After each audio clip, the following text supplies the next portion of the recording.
They're not mine, so they were there yesterday. No, try them on the closet door. Look how There used to be keys and they were housed in this drawer to that door. Back when nobody else had laptops, that's when you locked up your computers. Nope, Nope. at least Okay, not that key, and they're all sort of the same. well, let's put them up here in the corner, Jill's desk or over there, and Yeah. somebody will notice they can't get into their house eventually. Here. I did lose keys this year. I think they got thrown out. I did a little anti-clutter Oh, afternoon a yes, while ago. thank you. I found about 20 different keys on one. Okay. Okay, I'll try to make a line down and finish it. okay. And I could send and bring you back home? That works. Yep. Okay. I even cleaned out the front seat of my car. The back is still full of, I had to clean out the antique shop since it closed, and I haven't got room in my house yet. Just people, bringing it here, do a little. I could do a little Tag sale. harder. I thought A little we had a tag thing sale. against retail sales. Come to finance between 11 and 1 for a tag sale. Help the senator clean out her car so she can carpool. Okay, we are going to start. Let's go live.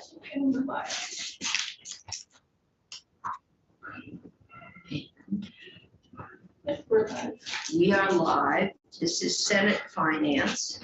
And we're going to start today with S35, which is an act relating to the town of Hartford's tax increment financing district extension. And yeah, Abby's coming in later, right?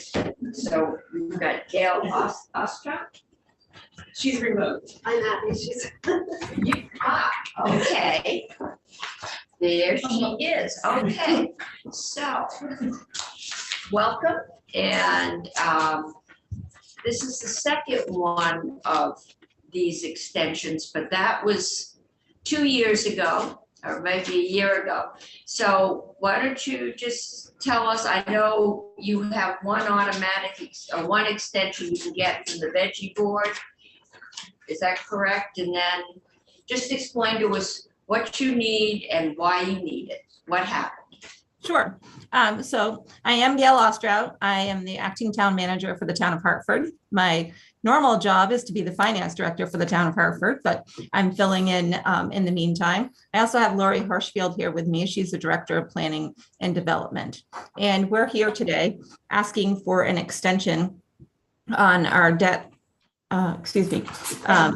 debt repayment as well as the increment collection. Currently, it's set at 2024. We'd like extended to 2026 for the debt, and for the increment collection, it's currently at 2034, and we'd like to have it extended to 2036. The reason we're asking for this is because, like most people in the country during COVID, the world kind of stopped for everybody with the emergency shutdown, which caused construction to be delayed, supply chain issues, employment issues. And although we were being as proactive as we could, the clock kind of stopped in that area. But in the TIF world, as far as the timing goes there, the clock kept running. So in a nutshell, we're asking to get that time back so we can complete the projects that we had intended to complete. Okay, so that's the 2034 to 2036. That's extension of your ability to incur debt. That is for the increment collection. Increment collection, The tax. The tax collection. the tax collection that would go to the ed fund. Part of it would go to the ed fund, correct? And part of it would go to the town. Okay, and you want to extend your, and that's because COVID slowed everything down. You also want to increase your debt limit.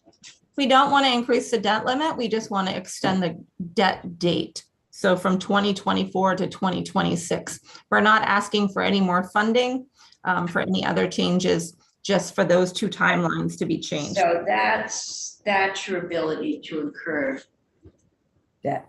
debt. So you need to extend that out 2 years, and then you are looking to extend the, you're paying back to the ed fund by 2 years, or you're starting to repay your, what do you, you're No. paying something into the ed fund regularly. Yeah, we do pay that on an annual basis. Yes. What we're looking to do is extend the collection of tax increment from 2034 to 2036. By doing so, we'll also allow for additional funds to go to the state fund, the education fund.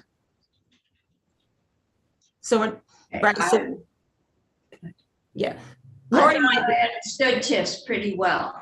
I know you keep the increment, or most of the increment. You pay part of it back to us.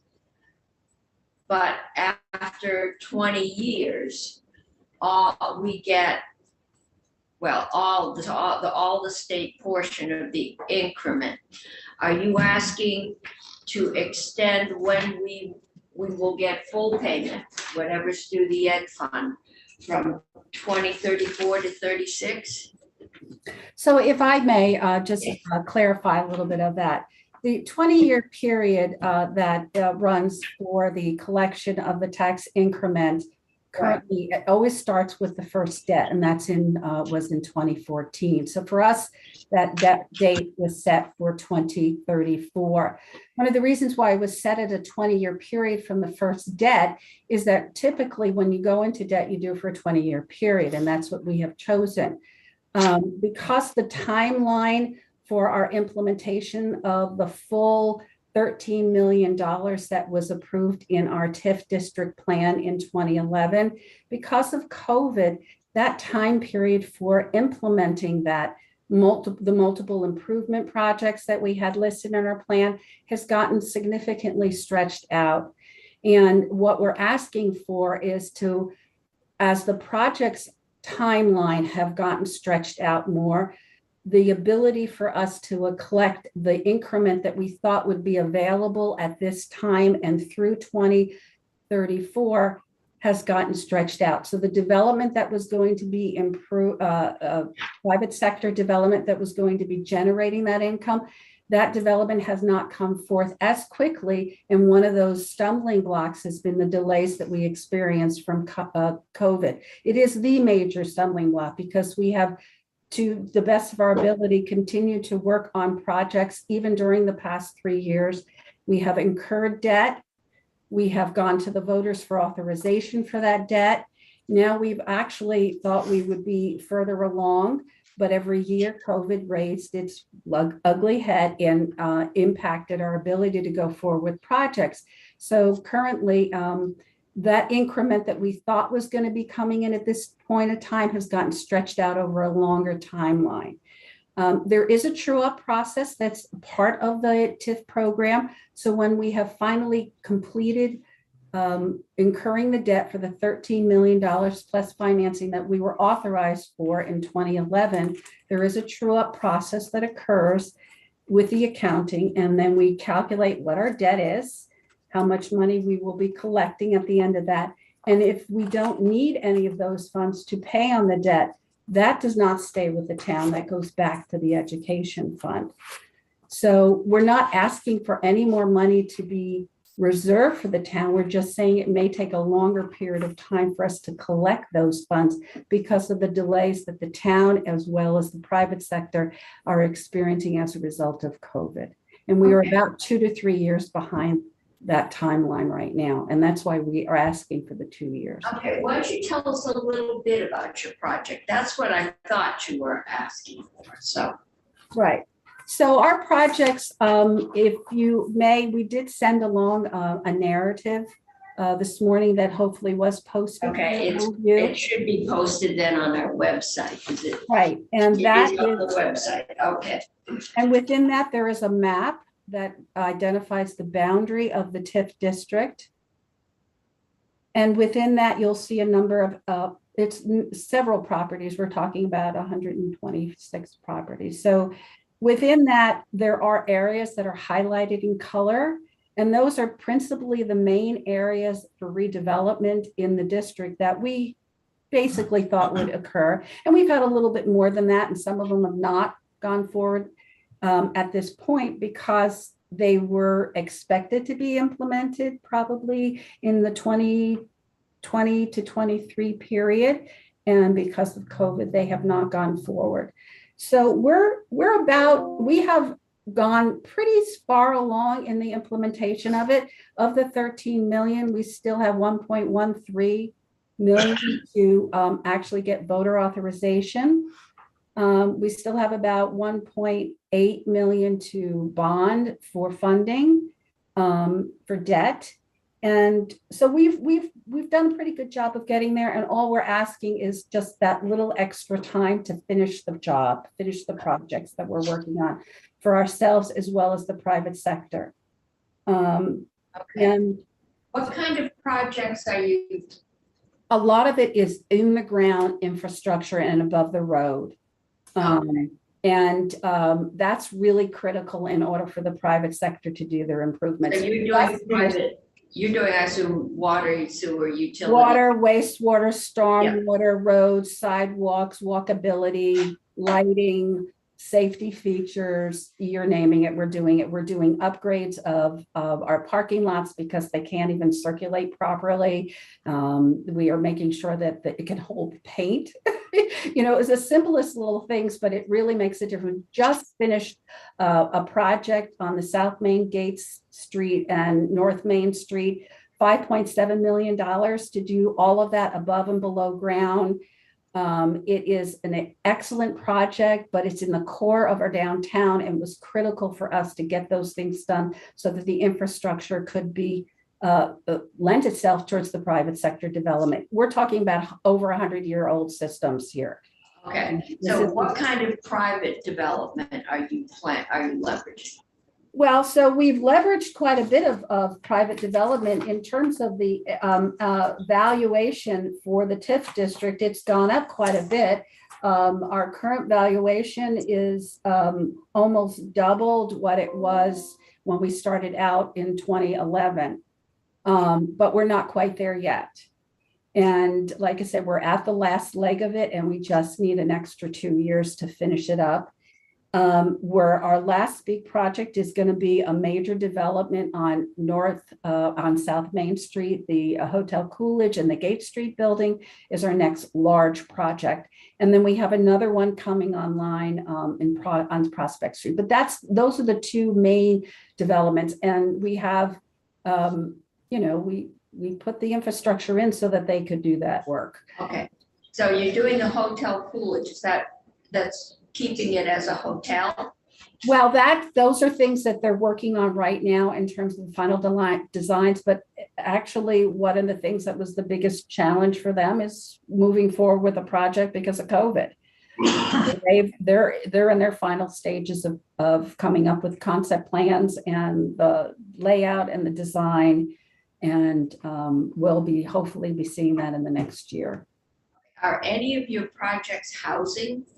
Oh, yes, we've done quite a number of housing. We just finished up at 132. That was 69 units of housing. In the last 3 years, we've put over the last 11 years, we probably have put in close to 200 units of housing in the downtown. Okay. The TIF district. And you use your TIF money to upgrade your public utilities, water, sewer, waste, so that they could support that level of housing. And commercial development. And commercial development. Okay. It's a combination. Okay, committee, any questions? I'll make a comment.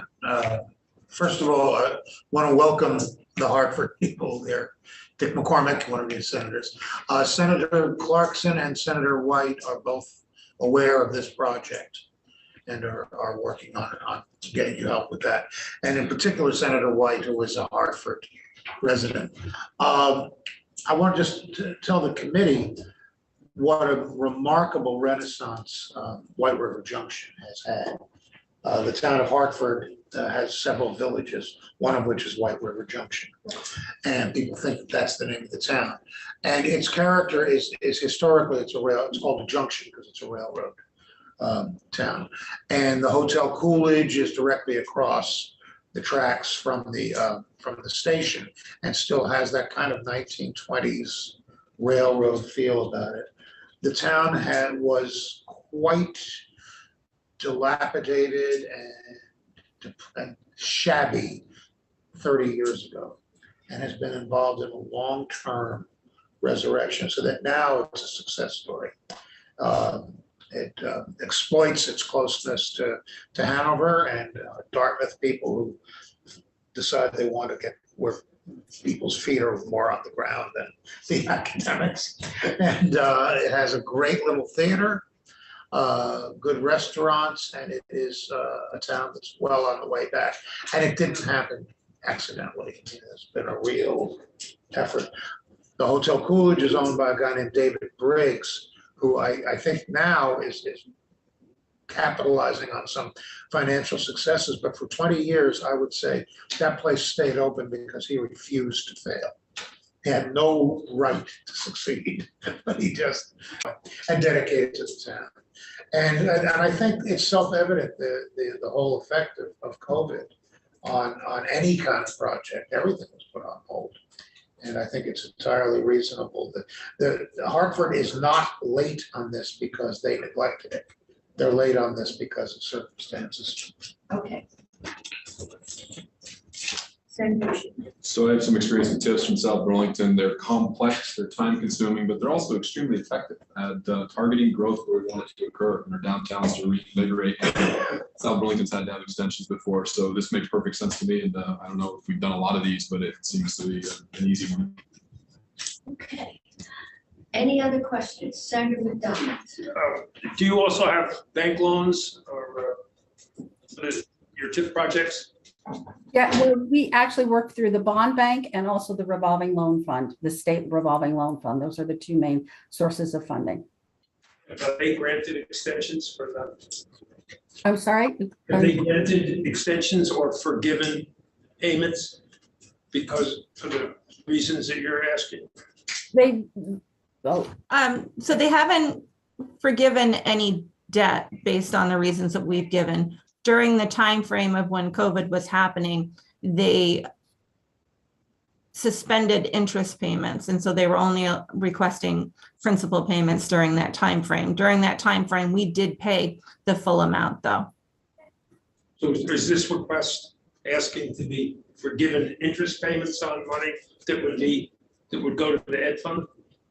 We didn't make the request to have anything suspended or removed. It was something that the state revolving loan fund offered to every municipality or every entity that had a loan with them.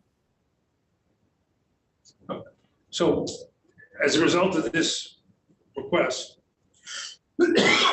will the state education fund simply forfeit the money that would have received if the request was not granted?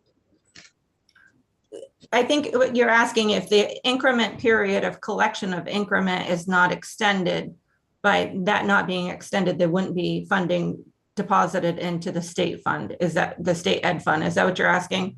Yes.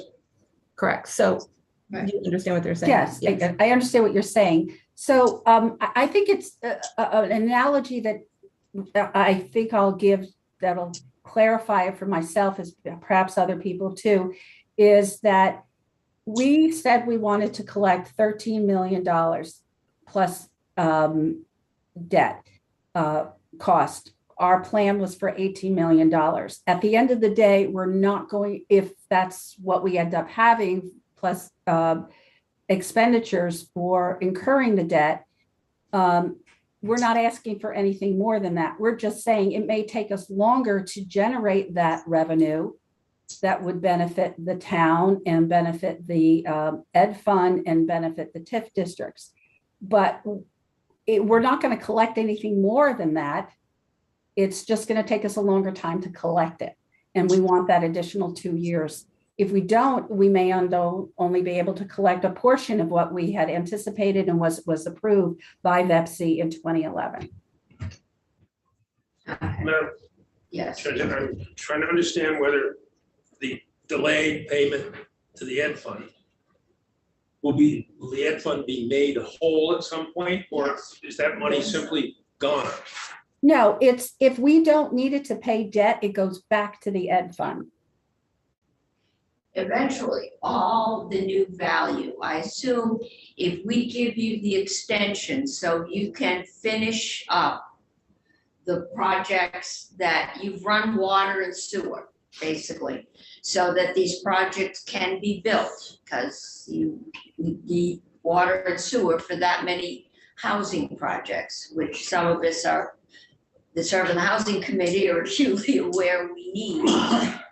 That if in this 2-year extension, it will give you time to finish building out those projects.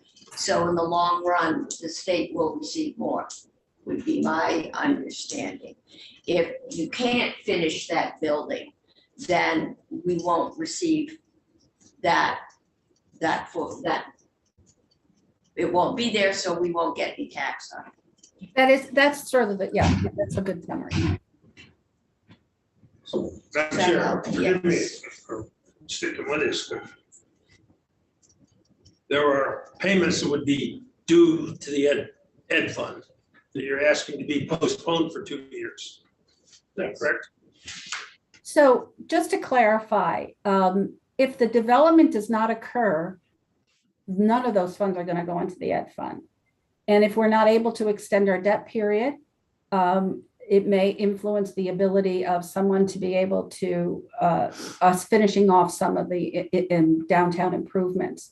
That's one thing. The second thing is that because the increment is starting later, so if it was intended to start being collected in 2020, and now it's not going to be collected until 2026, it's not money that you're losing out, you're just getting it later. But it's not being, it's like paying off your home mortgage 2 years later than it was due for reasons that you've suggested, is it not? I think that you're on the right track.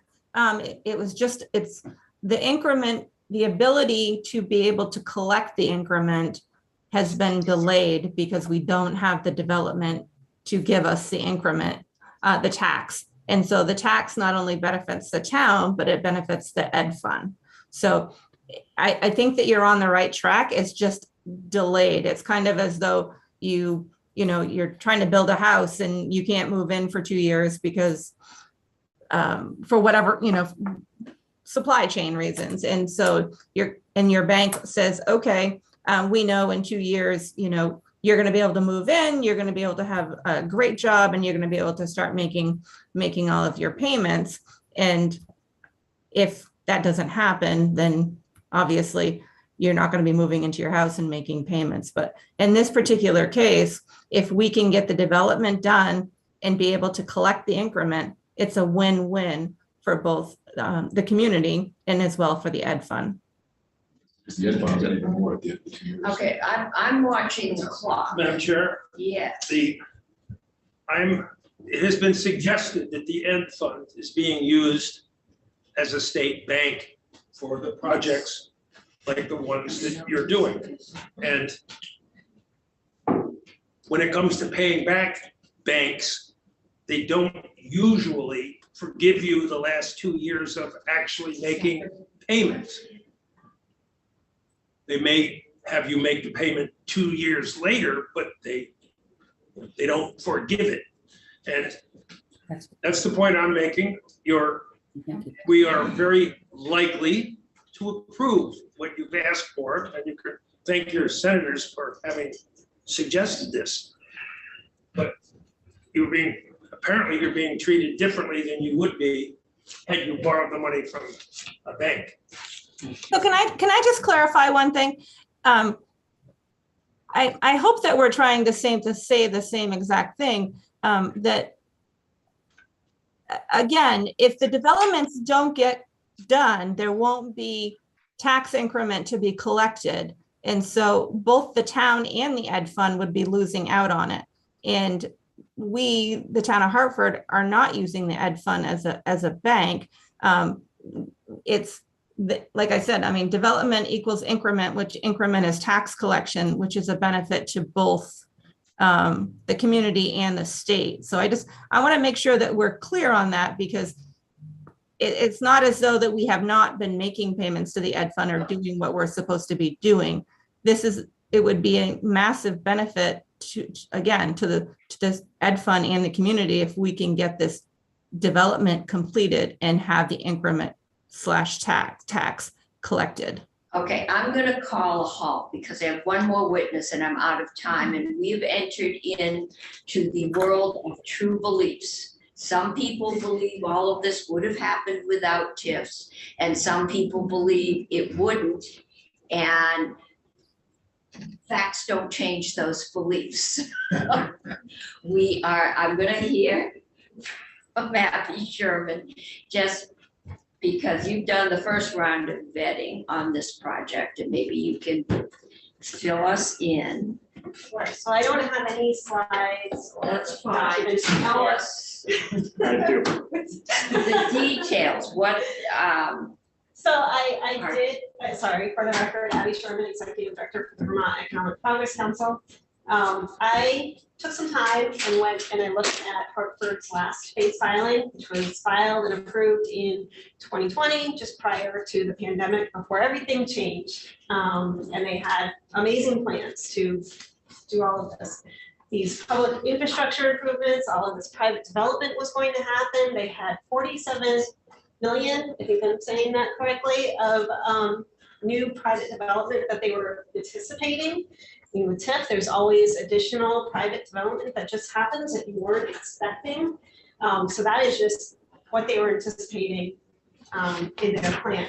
And then COVID hit. And we all know what happened when COVID hit. Everything came to a stop. And since then, costs have risen dramatically. I was in Windham County just the other day. And there was a town that stood up and said, before COVID, we had this bridge project. It was going to cost $4 million. Now it's $7 million. So that is also what Hartford is facing. heard this morning from a developer who built the first half of this development and came in around $291,000, and it's now costing him around $600,000 to build the same house.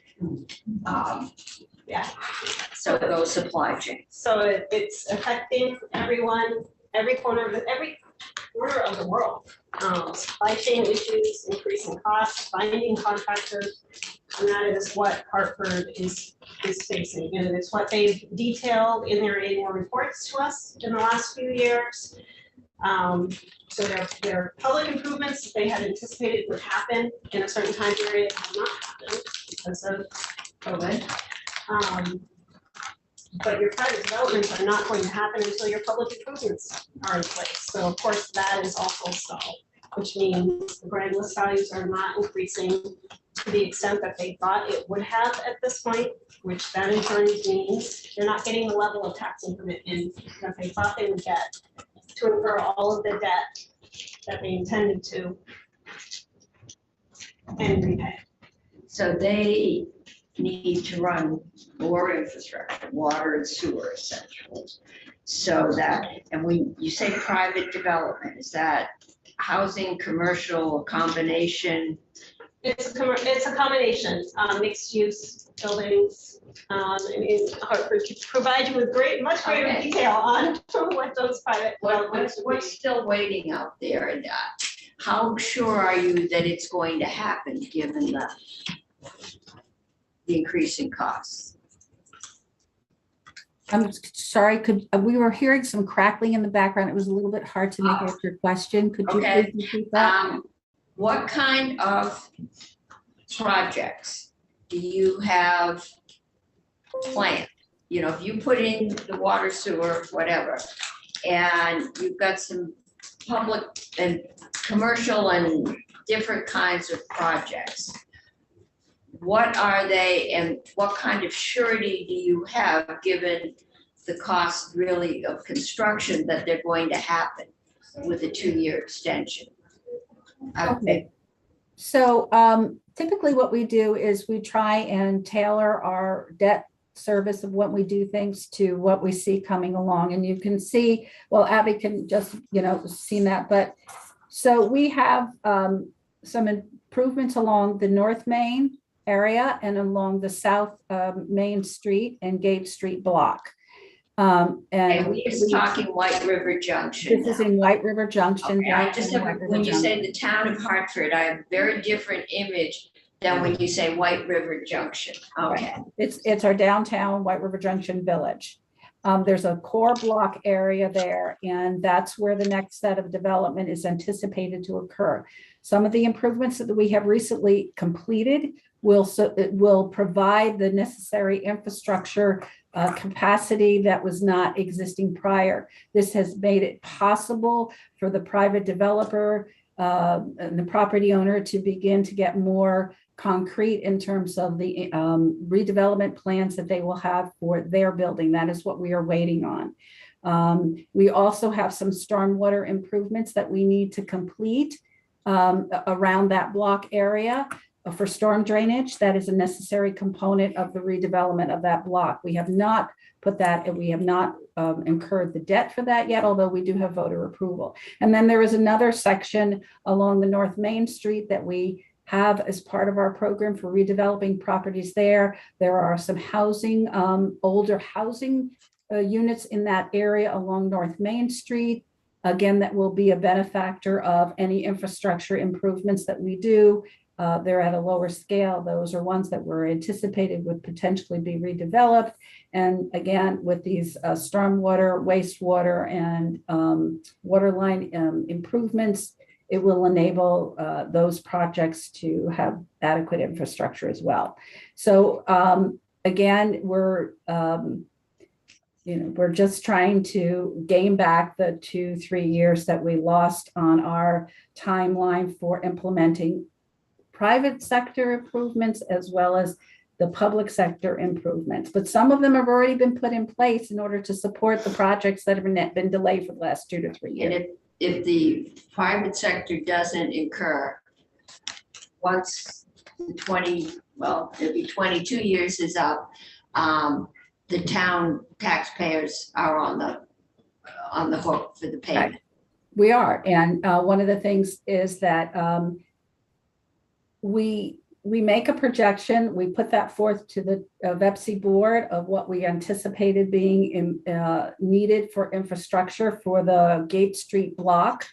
That was approved as part of our plan. We're on track to do that, but we got off track because of COVID. And all we're asking is to be able to, in partnership with the state, get back on track so that we can actually cover the infrastructure expenditures that we have by collecting the increment for the period of time where that development could occur. Okay. I do just want to also add that if this is approved by the legislature, that Hartford will need to come to VEPC with a substantial change request to update their financing plan. And at that point, VEPC would then check for viability, continued viability of the TIF district. Okay. So there is another step that they need to complete should this pass. Okay. But until COVID, they were on track. Their private investment was happening. This is one of our less prosperous downtowns historically, since the railroads kind of died up. I personally like the Hotel Coolidge since my great grandfather was a Coolidge. So this just extends it. Things were going along fine till COVID hit. Okay. White River Junction was a somewhat setback community, a community that was down. It is far more prosperous now. I than would what? like to see, even I think after it was that. 30 years ago. Oh, yeah, no, There. it's really bright, it'll make you happy. And also just briefly, in response to Senator McDonald's comments. Banks do good things for people, banks help good things happen, they make money available. But the reason they do it is for the benefit of their stockholders. Okay, they're money-making companies. Government provides funding and support for things also as matters of policy, that we want certain good things to happen. One is, we don't want our downtowns to be dilapidated. We want them to be prosperous. This is policy. So I think, Senator McDonald understands, and that's why he believes this committee will probably approve it. Yeah. But it's good possible. could possibly, probably unanimous. But this is the ed fund picking up the tab for what they would have had to pay had a bank picked up the tab and they paid the interest. of what was owed Towns for do 2 not years. go to banks for financing. They go to, well, the bond bank, they go to Wall Street with bonds. And that's where they're going now. But not to a I bank. served on Ways and Means when TIFs were entered into law. And now we are following different laws and different procedures Yes. than we used to. And I'm pointing that out, and I believe that the bill that has been introduced by the senators from Windsor is gonna pass. Mhm. But the folks who are the beneficiaries of this bill should understand that they are getting a extra bit that TIFs would not have provided but for this bill. I think they do. Okay. Any other questions for Abby or the folks from Hartford? I'm going to ask Abby Shepherd, not Abby Sherman. I'm never getting you two straight. To come through and just walk us through the language of the bill. And we'll ask joint fiscal for a fiscal note, just so we know what impact you're having on the ed fund. Because I'm not sure I even want to look at the ed fund. But we're gonna have to, because there's a whole lot of things being spent out of it, so, thank you.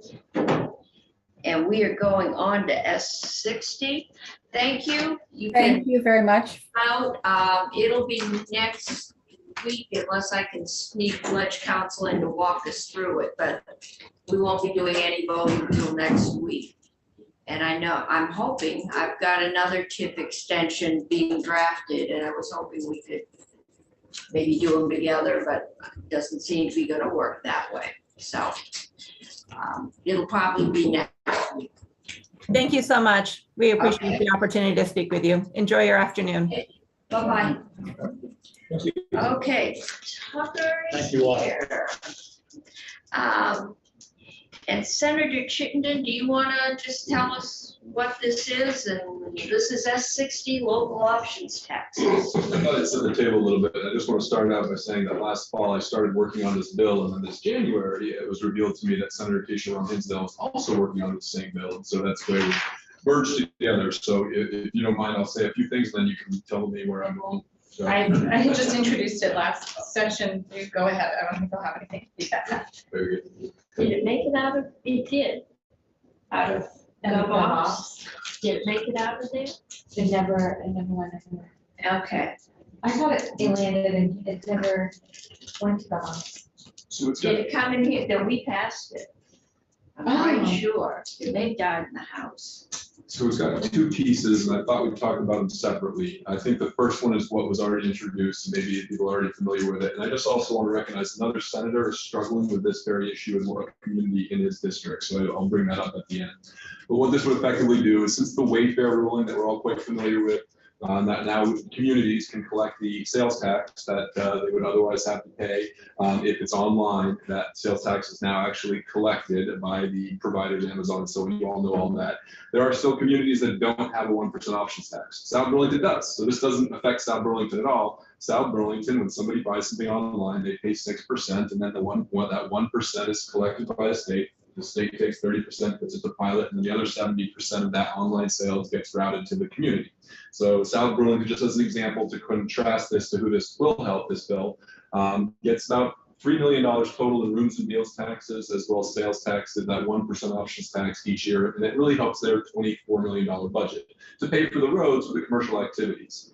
I was inspired to dig into this because we have, Senator Rob Hinsdale and I have communities in our district, lots of dirt roads, lots of transportation costs, that I saw this great visual of a FedEx truck stuck in a ditch in mud season. And those roads are expensive to pay for. And so I was trying to think of creative, fair, rational ways to generate revenues to help support paying for those roads. And that's where I was thinking of local options taxes. So when I talked to members in Bolton, like, yeah, it sounds great, but there's overhead, there's administrative costs, there's expertise, there's things that need to happen in order to do those local options taxes. The state makes it very easy, but still to execute it, it can be a chore.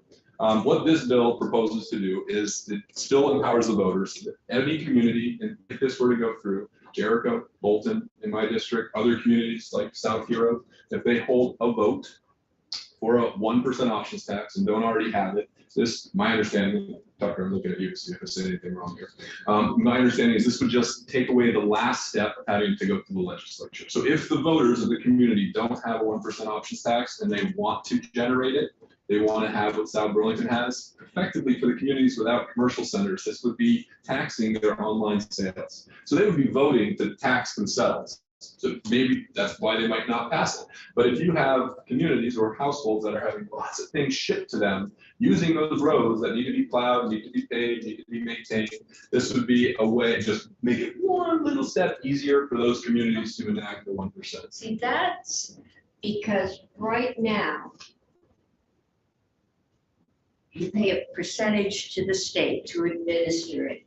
But part of that local option tax goes to the co-pilot fund, which gets redistributed because the argument was that counties that don't have stoplights may now have one, don't have the kind of commercial activity. And the pushback has been, you're just charging my people to pay more to shop in your town. But now that online is such a large part, that you will probably find that rural communities may be using it more. Remember, one former member here said, I'm not feeling guilty about shopping online. I needed to buy a baby car seat. No place in my town had what I needed.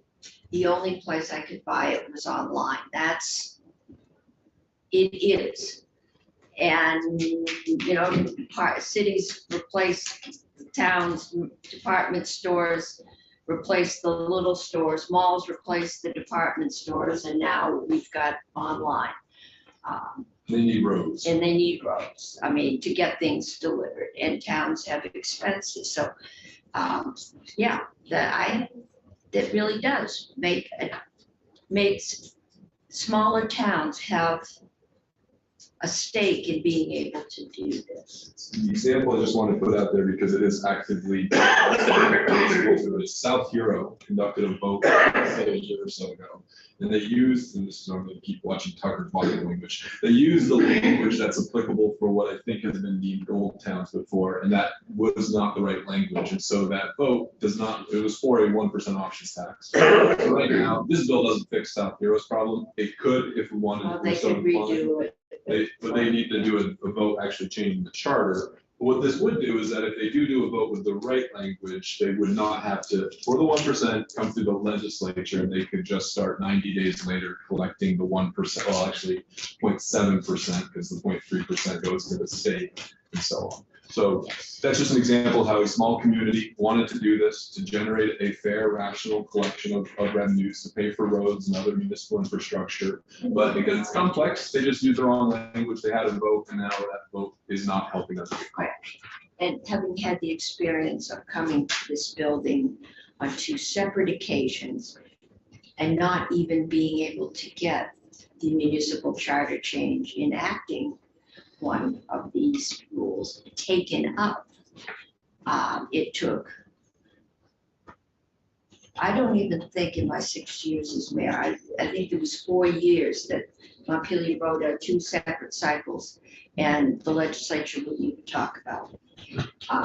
Finally, eventually, it got taken up and approved, but this has been a very long, slow process. It started with Act 60 when the state took control of the property tax, which was the only local tax.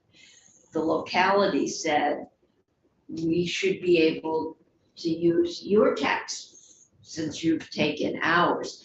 That's why the Gold Town thing went in, because while you were negatively impacted, Ski Town, and so this is a way you could make it up. But other towns are also trying to raise revenue without raising their property taxes, which is their only other source. And so that's what it's had a long history in this building, well over 20 years. So that's the first part. But before I talk about the second part, anything to add, Senator? No, I think everybody in this committee, Sharon probably has an opinion about it, and hopefully it's a positive one. Second piece? Second piece. So it's related, and this would help South Burlington, it would help any community with a local options tax. My understanding from these discussions is that there are 2 communities that are always used as an example, St. Albans and Burlington, who collect their own options tax because they are grandfathered in, or whatever the case may be. I don't think they pay that 30%, but more importantly, Well, they get direct. Burlington's original charter gave it the ability to regulate places of victual. I don't know about St. Albans, but I've always known about Burlington's. This does not touch whatever their configuration of the 30% or the 1%, but what it would do is South Burlington in our budgeting, as we look to growth factors and where we want to help, we currently, and all communities don't have the same visibility as to the revenues of these, where these options taxes are coming from, that Burlington and St. Albans does. So this, my understanding is that it would effectively extend the same visibility with the same assurances of keeping it private so that others can't, so that it won't be disclosed. So if you knew how much Target generates, that can sometimes be problematic if it's open in the marketplace. So this would give management the same of communities like South Burlington, the same visibility into the revenue sources of the local options taxes that Burlington and St. Albans and other communities have. You've lost me on that one, but Probably get Tucker. okay, yeah, Tucker, come on up and walk us through this one. I kept looking at it. Okay, yeah, I thought I knew all the issues that came up on this one, but that was a new one. It's always lovely to learn new things. Tucker Anderson, Office of Legislative Counsel, Senator Chittenden's description of the latter half of the bill wasn't too far off, and I'll get to that in a moment. He's got all the good ones. He's gonna explain the salt pass workaround also. Wasn't too far off. Very polite way to say I made some mistakes. Okay, There are 2 sections of the bill that do 2 different things operatively. The first, you've already heard, would eliminate what are formerly known as the Gold Town calculations in the local option tax statute. So if you look at the bill from page 1, running all the way through page 2, all this section does is strike language that currently exists in the local option tax statute. Specifically, it strikes all of the prerequisite criteria for a municipality to adopt a local option tax, so that it would be universally available for municipalities to adopt by a vote of their voters. I will note that this has come up in prior sessions, at least 4 that I've been here. And the last time this came up, Commissioner Bolio came into this committee because this was in S-181, which did pass out of Senate Government Operations and come before this committee. And Commissioner Bolio asked that the General Assembly not strike one component, which is that the local option tax have a 90-day delay before it becomes effective, so that the Department of Taxes can. could work it out, I remember. Yes, so that is left in here. If you look at page 2, lines 7 through 9, I managed not to use my pen too quickly and strike out too much. But it did pass. What's that? It passed. S-181 passed, including the local option taxes out of Senate government operations and out of this committee. I believe it also passed out of the Senate, but So I did a stick decent with job. that. I didn't remember that. Okay. S-181, only about half of the provisions the Senate passed made it all the way through the House and were eventually enacted. And I mean, the traditional argument has been it only benefits the big towns. But I think the new argument is that with the volume of online sales that we saw a huge uptake in during COVID, and we can check it, but I don't think I never ordered online until I figured out how convenient it was to have it dropped at my door. And in those days, it was within 24 hours. Now, sometimes it takes 2 to 3 days, but it is convenient when you're thinking about driving down roads in a mud season like we had last year. Let the FedEx guy deal with it. So maybe the sponsors, that's the argument you need to make, is the base is definitely broader. Okay, second. The second piece, this has to do with access to the tax data itself.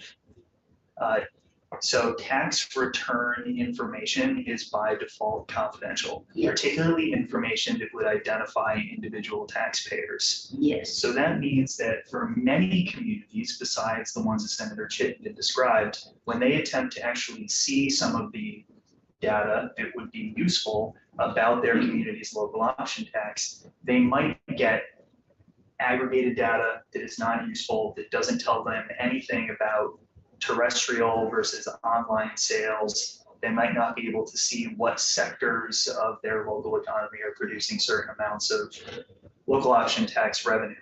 So Section 2 of the bill amends the confidentiality statute in 32 VSA, Section 3102, to extend access to local option tax data to the legislative body or town manager of a municipality that has voted to approve a local option tax, provided that the disclosure pertains to that municipality's local option tax data and shall subject the recipient of the data to the penalties for unauthorized disclosures under this section.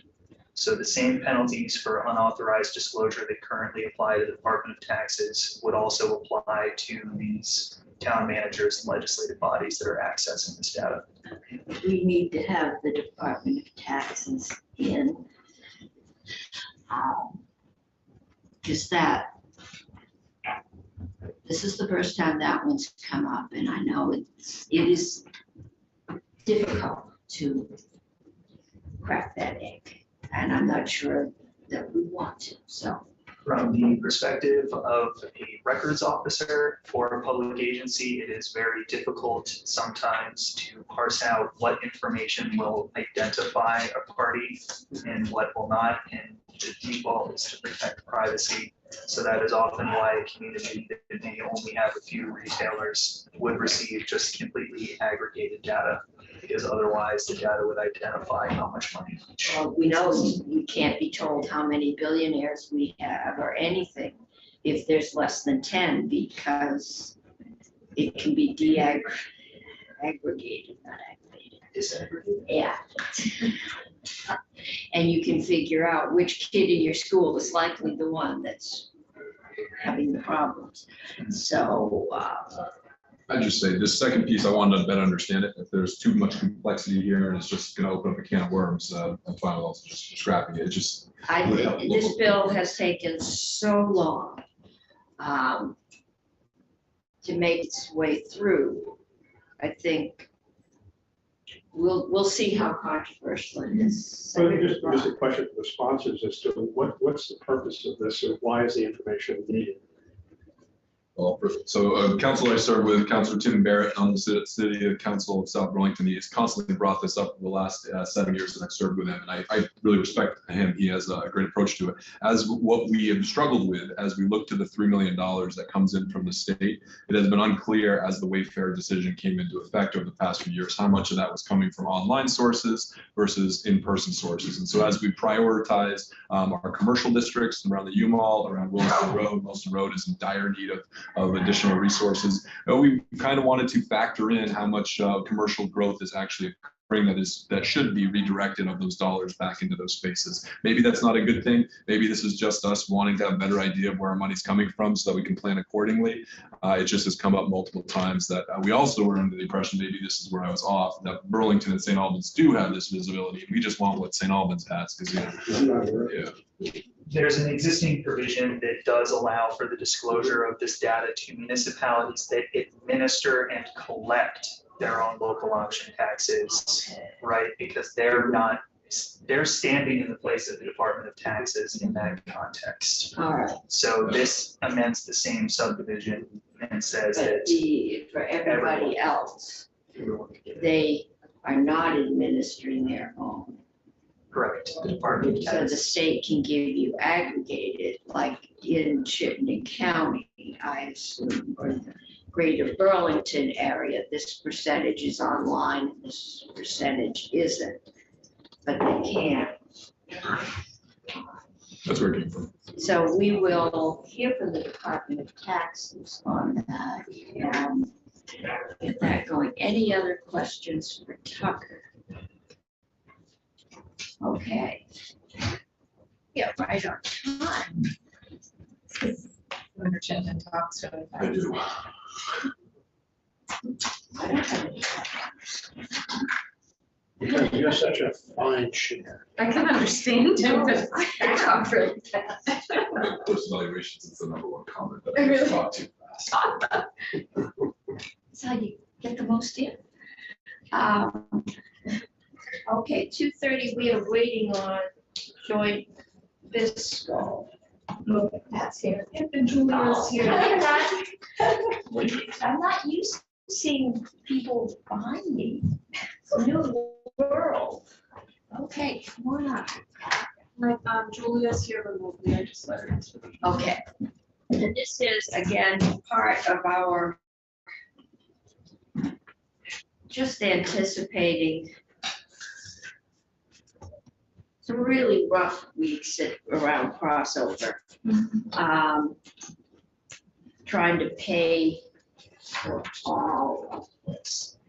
And universal school meals, we put in last year, the House said only for 1 year, but I can remember saying in this committee, you don't feed kids for a year and then stop feeding them.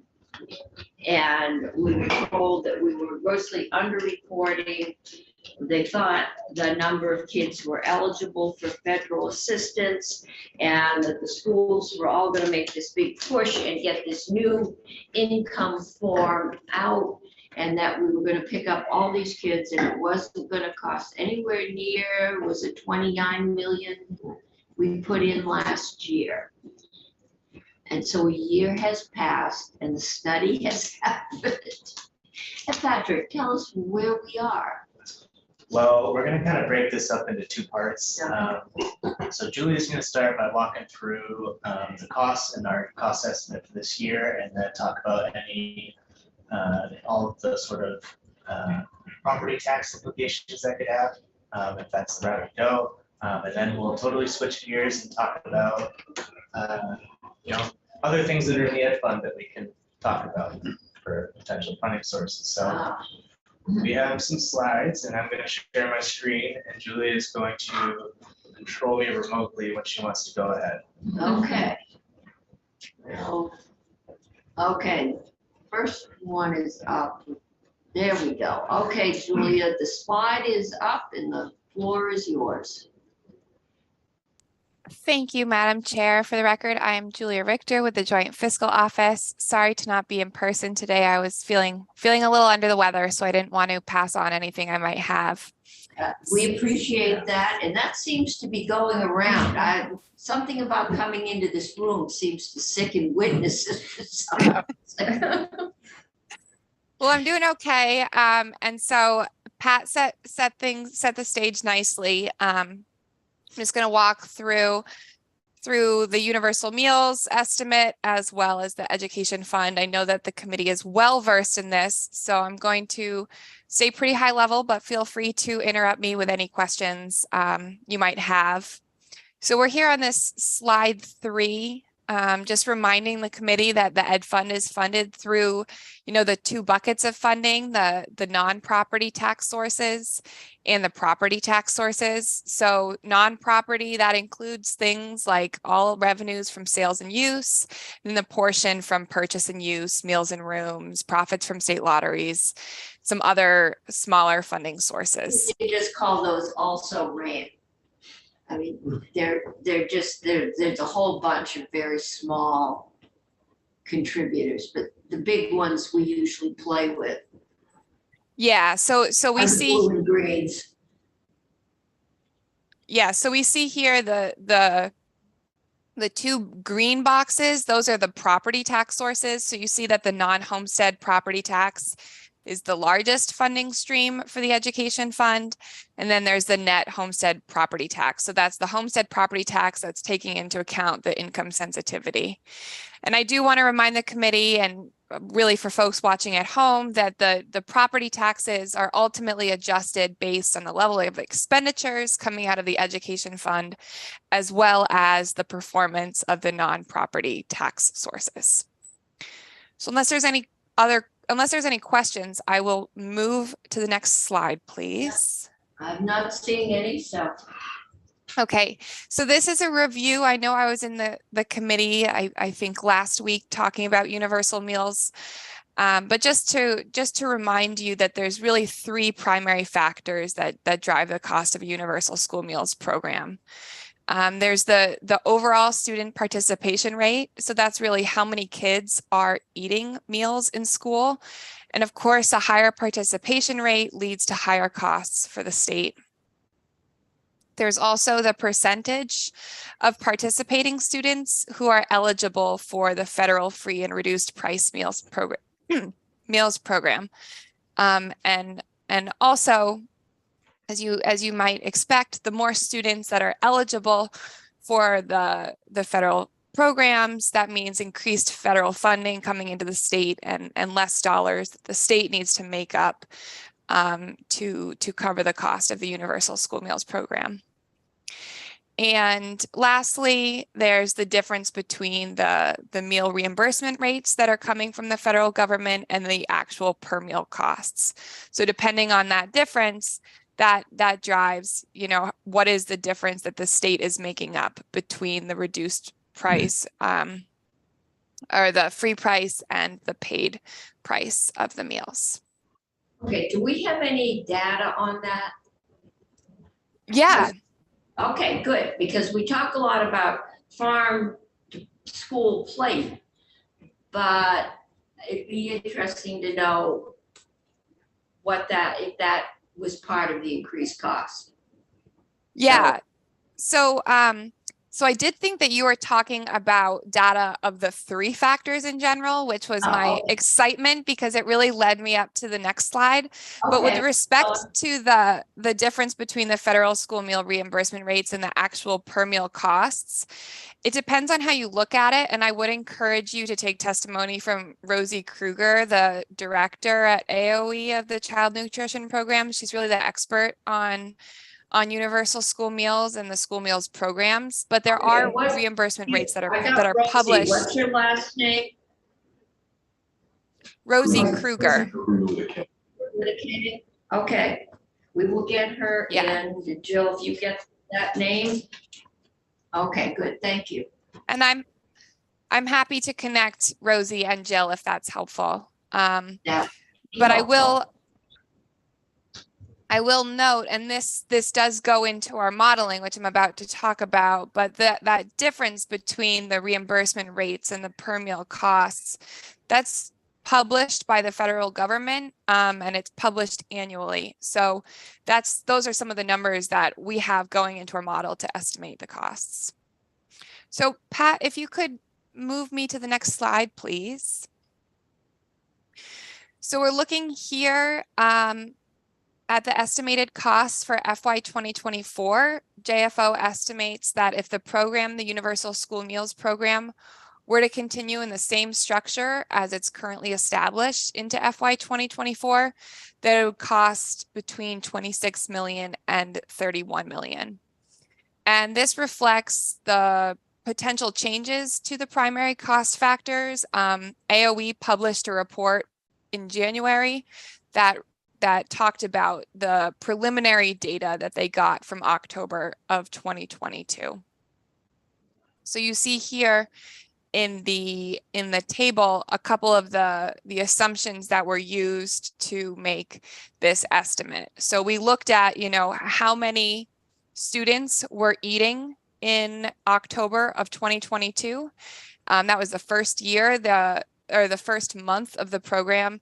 And AOE mentioned that there were a number of factors suppressing participation. So if those factors were to be adjusted, we might see an increase in participation, which would lead to an increase in cost. We also look at the percentage of students eligible for free and reduced price meals. So you see here the October 22 percentage, and that's the number of students who qualified for drawing down those federal funds after the establishment of the Universal Meals Program. And that's really from filling out forms and providing information to school districts and thus to the federal government, so those funds can be drawn down.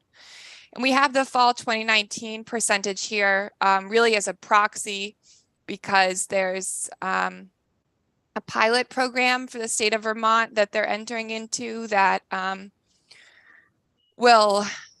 it's the Medicaid pilot program. So more students are likely to be eligible for free and reduced price meals. So with an increase in eligible students, that means more dollars can be drawn down from the federal government, thus decreasing costs. So that's where we see the interplay in these blue boxes on this table. We will update and further refine this estimate as more data comes in. But we are really right now just working with the October 22 data because that's all that's been finalized.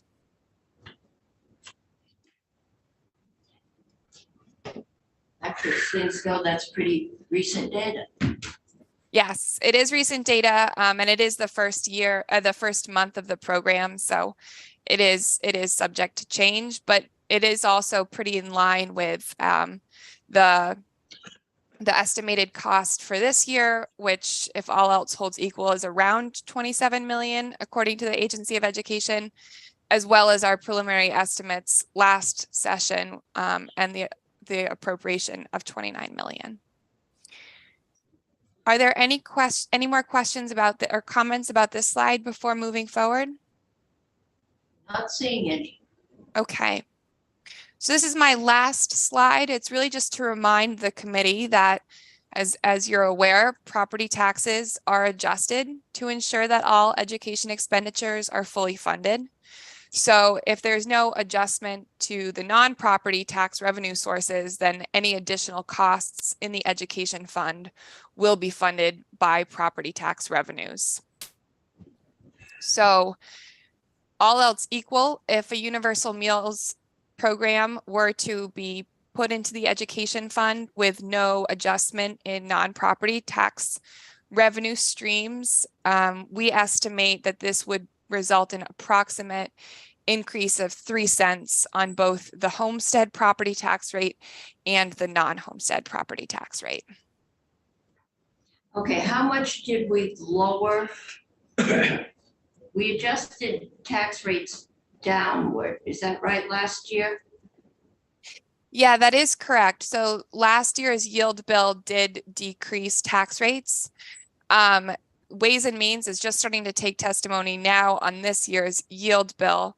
And I will note that because of changes, and I think that you're having in the tax department after this testimony, but because of changes in the grand list, as well as performance of the non-property tax revenue sources, while we are looking at an ed fund outlook that's showing decrease in property tax rates, that doesn't necessarily correspond with a decrease in tax bills. So we are seeing with preliminary modeling, depending on the yields and non-homestead rate determined by the legislature, a potential increase in property tax bills average.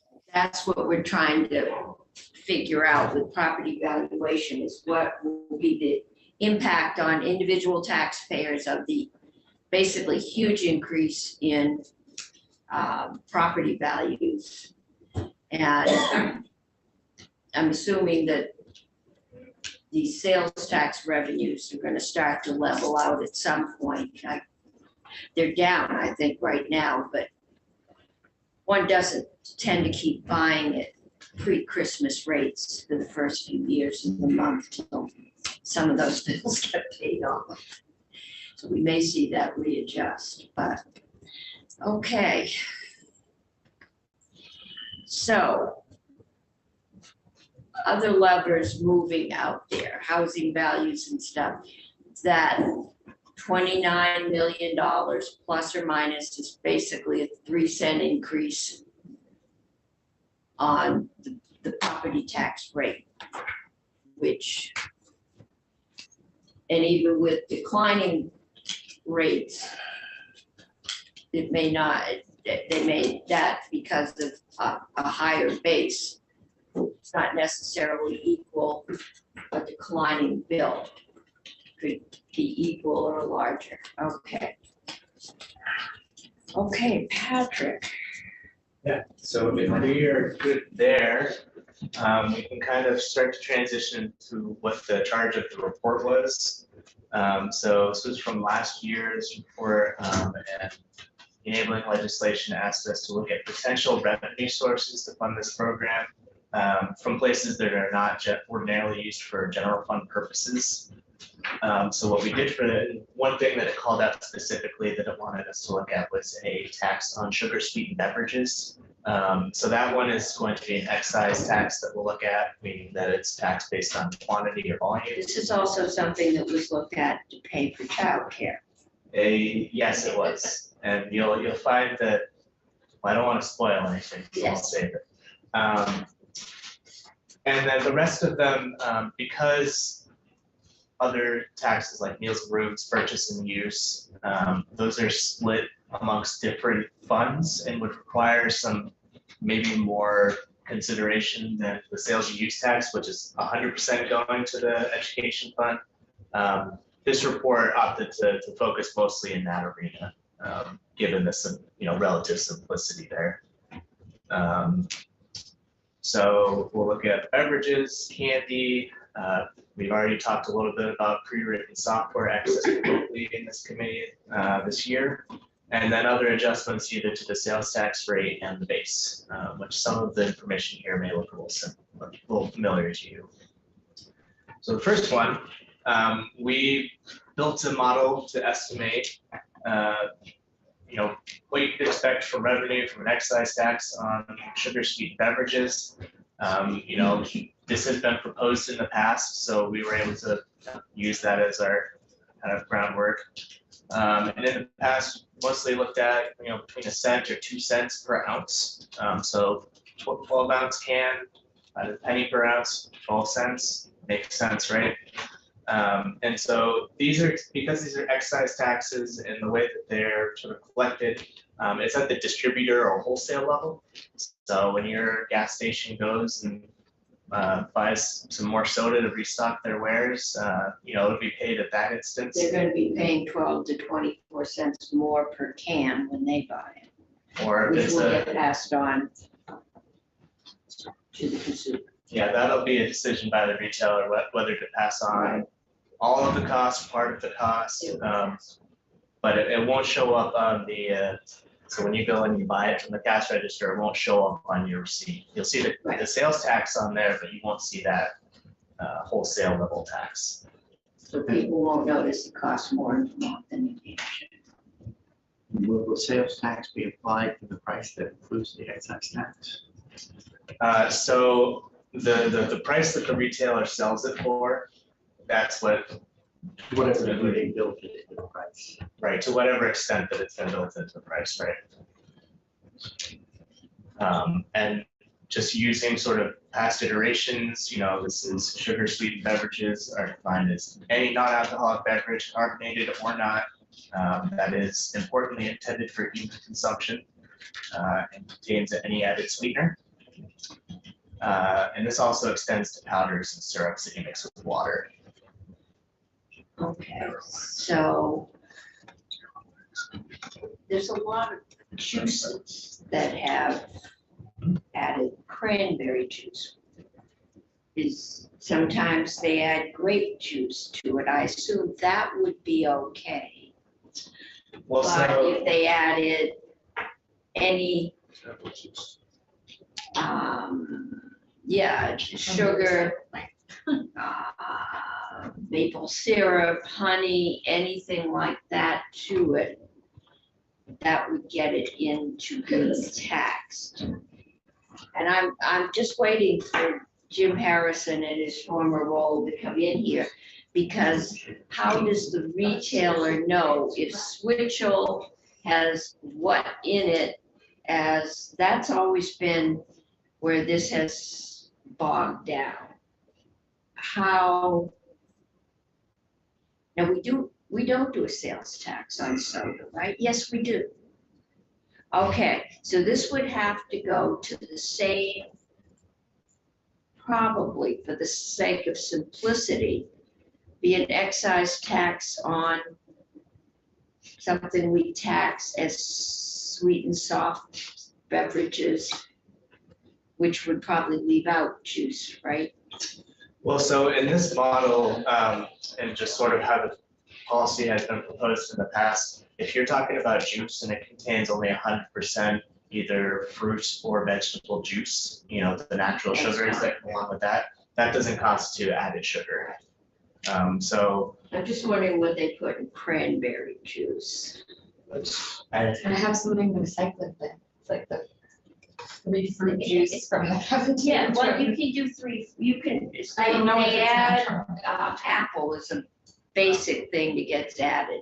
Apple and Kids, grape, because it's, yeah, but cranberry juice is not sweet. no, This is- cranberry juice on its own, if you buy natural cranberry juice, will make your teeth shiver. So this is Minute Maid cranberry, apple, raspberry. It says 100% vitamin C, but it's actually only 25% juice. But it's blend, whatever that means. Yeah, and it's raspberry, cranberry, yeah. But it's, apple, of all apple. those things, there's 75% something else. It says like juice blend. But I think they can That's say a lot of pretty things. sticky, okay, Yeah. so if we get beyond sticky, So the sort of distinction in the past, so the tax department actually has guidance on which actual ingredients are included to determine the soda tax. So that's the sales tax that applies to soda. For the purposes, so in past legislation, this is more so applied to caloric sweeteners. Non-caloric being the type of stuff you find in Diet Coke. well, that's what I mean, diet soda is, I believe, worse for you than Switchell with maple syrup in it.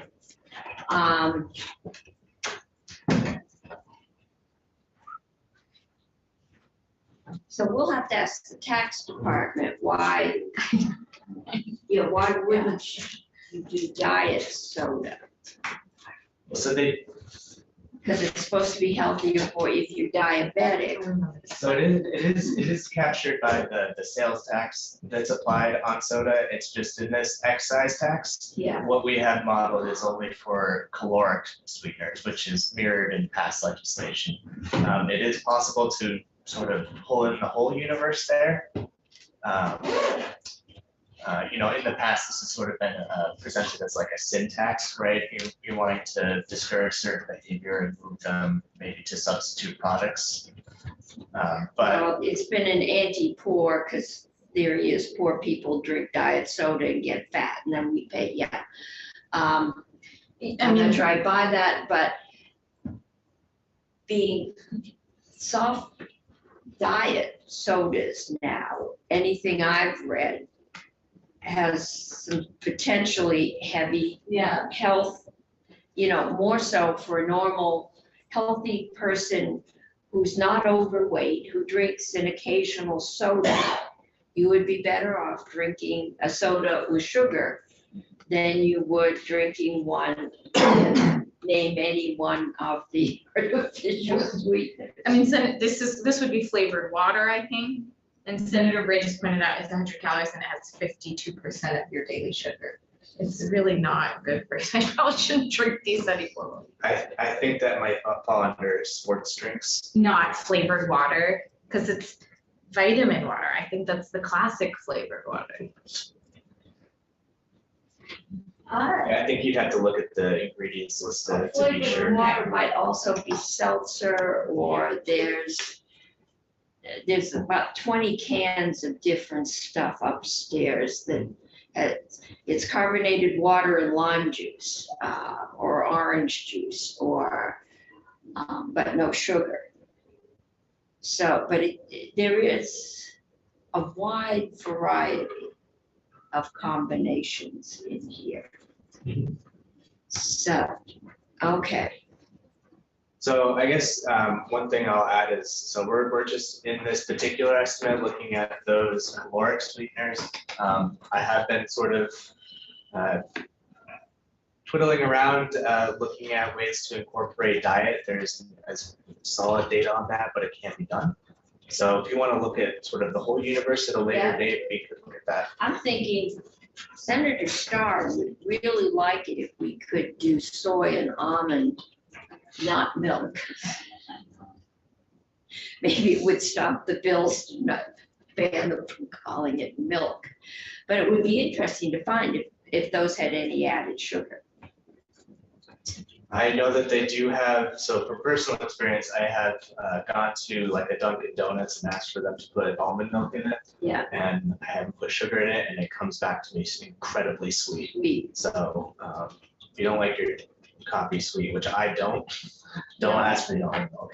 That's the reason I've stopped going to Dunkin' Donuts. Even say just a half a squirt. It comes out very sweet. Yeah. But yeah, I mean, are there any questions on some of these examples? Not. Yes. Can you remind me of the genesis of all this? The first rounds of the sugar sweetened beverage tax was not only all about health, Yes. but it happened to be a revenue generator. And I don't know if that money was all going to be plowed back into healthcare, so it was completely neutral. But why are we seeing it again this time? We're trying to figure out a way to put some more money in the ed fund so that the universal school meals doesn't get put wholly on the property tax, which is a 3 cent. It costs 3 cents on the property tax, which some people probably say is fine, it's worth it, and other people, it's gonna break the bank. So right now we are in exploratory. We know, we will get a yield, we will get a miscellaneous tax bill with the yield and other things on it. And at that point, we'll know where school budgets are, but I believe just given inflation, they're going up. And just trying to figure out what our options are at this point. We may not take any of them. The thing, part of what I'm reminded of deja vu all over again. Yeah. So I get the revenue pieces, say it's neutral, but what gets included and what gets excluded seems like where we start to express policy. Sometimes I wonder how fact-based it is. Mm-hmm. Well, so 2 quick comments. The model legislation that is sort of the basis. So there are other ones that are essentially the same, but the one I was looking at, the money was in that, at that time, that to go towards, it's like healthy nutrition awareness, Right. special fund kind of thing. Yeah. And I'm glad that you actually mentioned inflation in this context because we're talking about an excise tax, you know, the price of a can of soda can go up in price, and that'll affect the sales tax on that, but that's not going to affect the volume of that can. So that's So- not going up with So inflation. that's not going up with inflation. And I don't know if this is what would happen, but you know, you've seen it with things like rolls of toilet paper. It's called shrinkflation. Companies actually start selling you a smaller item for the same price. So that again, if they decided to make the can smaller, you'd be collecting less on that. Used to be 16 ounces in a box of spaghetti, and now it's 12, 13, not a pound. Europe, we got those little 10-ounce ones, and it almost makes more sense, smaller portion sizes. I thought this was a streamlined definition. This is an excise tax. If Oh, we so it go to a doesn't- sales tax, Does it mirror the streamlined definition? So the guidance that tax has for the soda, so the sales tax on soda, that is a stream, that does follow the streamlined definition because kind of have to. Yeah.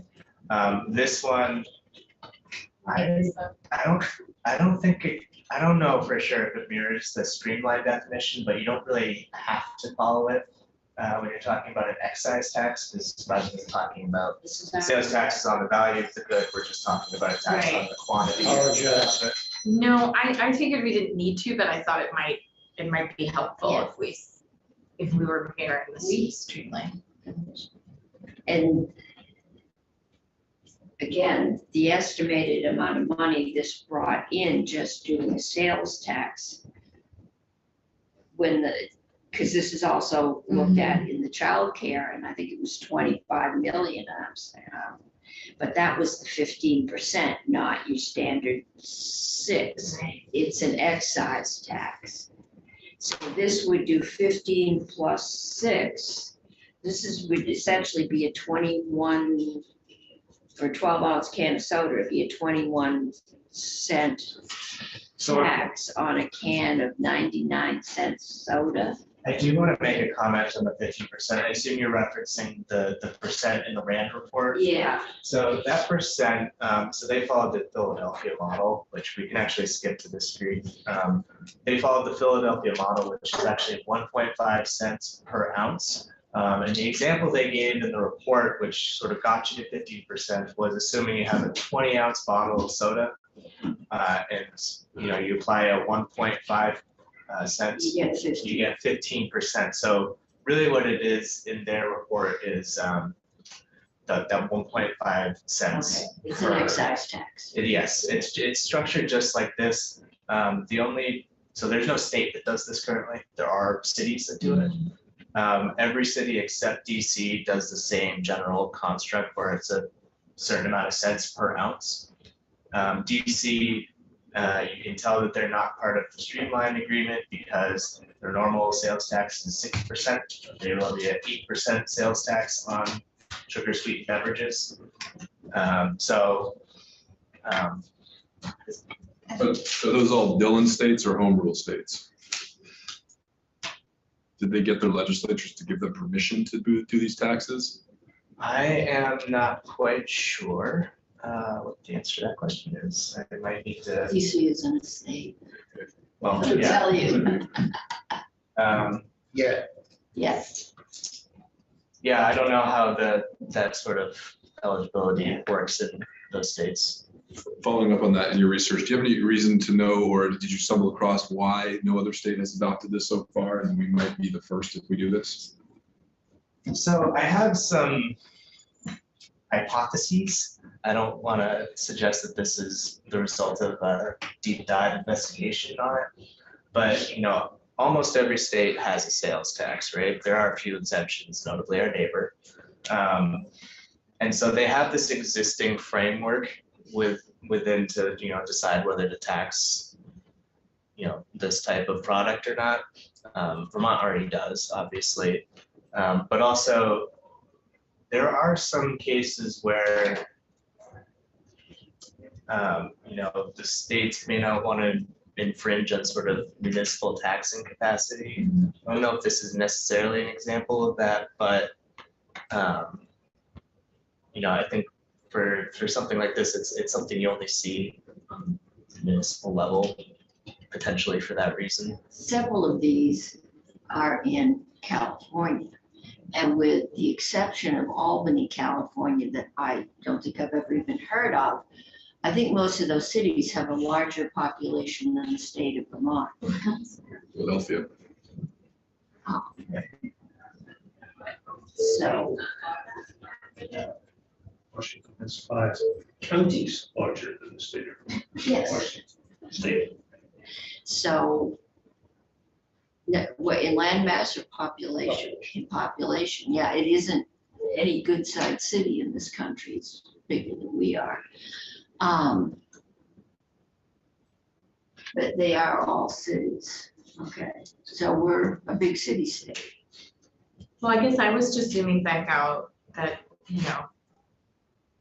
if we're just exploring things, knowing that there will be potential asks for childcare, paid family leave, and universal school meals. I'll just register now. I think this is the one most closely related to school meals. It allows us to feed hungry kids, which I'll also say, I feel like we're wasting the rest of our education fund money if we have hungry kids who can't learn. So I don't know how it works in here. I remember this conversation in Ways and Means 10 years ago, but I generally would support something like this for universal school. I think my plan is, because we know we've got big ones, I don't know if housing is gonna have one, that may be the only big spending bill doesn't hit here. It's political capital. I'm asking people to spend in that bill, not money. So, my plan is we are going to go over every revenue source anyone can think of. And we're gonna look at the levers in the bills. And we're gonna do what they do across the hall. We're gonna put them all up there, only they put things like committees, study committees on the wall. And when it all arrives, we're gonna sit and look at what we think we can possibly raise, and then we're gonna dole it out and move levers and see how much, if we wanna do, if we can do everything, if we can do part of several, or if we have to jettison one and make a choice, but that's a long way, like 4 weeks down the road. Senator McDonald. Could you look at cans that look like this? This is a 12 ounce. V8 upstairs comes in an 11.5 ounce can that looks the same. There's some other products that they sell upstairs that are 11.5. That's the new down sizing. Yeah, and who knows, they might put a bigger, who knows how they do it, but or maybe they don't sell it. Smaller But, so if you're gonna tax a can like this, you might wanna have language that says between 11 and 12 ounces or stuff like that. So could you But this is take a done, look at this yeah, that's done. phenomenon that's recently hit the shelves? But Is it a that's just the phenomenon? distributor that's gotta deal with it. It's not gonna be taxed at the cafeteria, it's gonna be taxed at the wholesalers. So if you were to say, look, you're gonna tax it in 12 ounce cans, No, it's a penny per ounce. pardon? It's a penny per ounce. So then you're into, okay, you're dividing, not by 12 ounces, but by 11.5. Yeah, So I know I don't know, Harris, you have more slides. When we get to a projection of revenues, ah, I figured that was the next one. I think that you cued, you just give you a sign. I was holding out on it. So penny per ounce, we're estimating about 17.3. Oh, Before I go on, one thing I want to make clear, especially once we get into sales tax estimates, these are full year estimates. So if you implement something and it becomes active July 1st, actually in that case, you won't collect all 12 months. So these are full year estimates, not 11 months. But this is the excise tax?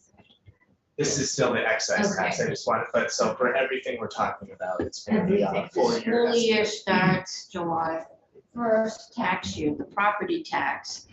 The tax year, federal, starts January 1st. And there's a federal budget year that starts in October. So it can get confusing, but generally, anything we enact that starts July 1st is the norm. We would estimate only a half year's worth of revenue. Well,